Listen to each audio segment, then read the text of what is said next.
Hello friends, ஈஸியாக எளிமையாக பிகினர்ஸாக இருக்கவங்க சாம்பார் வைக்கிறது எப்படின்னு தான் பார்க்க போகிறோம். இந்த சாம்பார் வைக்கிறதுக்கு தேவையான இன்க்ரீடியன்ட்ஸ் எல்லாத்தையுமே ரெடி பண்ணி வச்சிட்டோன்னா ரொம்ப ஈஸி. நான் அவரைக்காய் சாம்பாருக்கு வெங்காயம், தக்காளி, கருவேப்பிலை கட் பண்ணி வச்சுருக்கேன். பருப்பு வேக வச்சுருக்கேன். புளி கரைச்சி ரெடியாக வச்சுருக்கேன். குழம்பு மிளகாய் பொடியும் மஞ்சள் தூளும் இதில் எடுத்து வச்சுருக்கேன். அவ்வளோதான். இப்போ எண்ணெய் ஊற்றி கடுகு, உளுத்தம்பருப்பு, நான் சோம்பு ஆட் பண்ணி தாளிப்பேன்.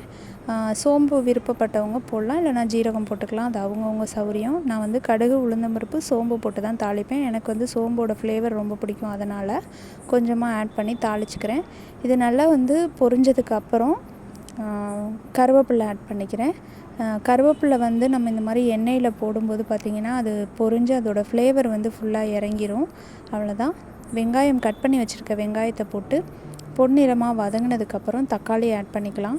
தக்காளியை வதக்கிட்டு அடுத்ததாக நம்ம காய்கறி ஆட் பண்ணிக்கலாம். இந்த தக்காளி சீக்கிரமாக வதங்கிறதுக்காக கொஞ்சமாக உப்பு சேர்த்து வதக்கியிருக்கேன். இது ஒரு சின்ன டிப்பு தான்.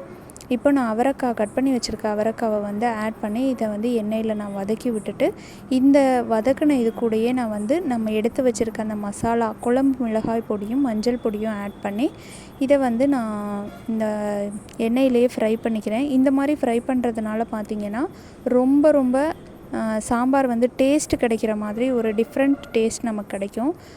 அந்த பச்சை வாசனை இல்லாத அளவுக்கு இருக்கும். அதனால் இந்த எண்ணெயில் வதக்கிட்டு அதுக்கப்புறம் நான் தண்ணி ஆட் பண்ணி இந்த காய்கறிகளை உப்பு தேவைக்கு தக்கன போட்டு வேக வச்சுக்கலாம். அதுக்கப்புறம் தான் நம்ம புளி கரைசல் சேர்க்கணும்.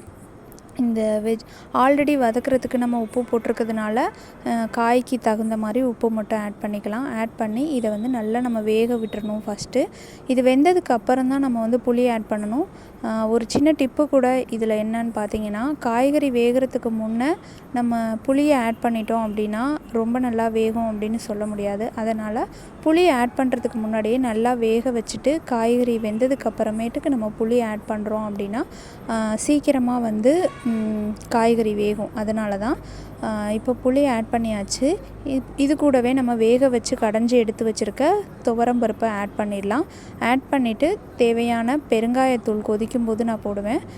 பெருங்காயத்தூள் தூவி நம்ம இறக்கிடலாம். கொத்தமல்லி இலை இருந்தால் அதுவும் நம்ம தூவி விட்டுக்கலாம்.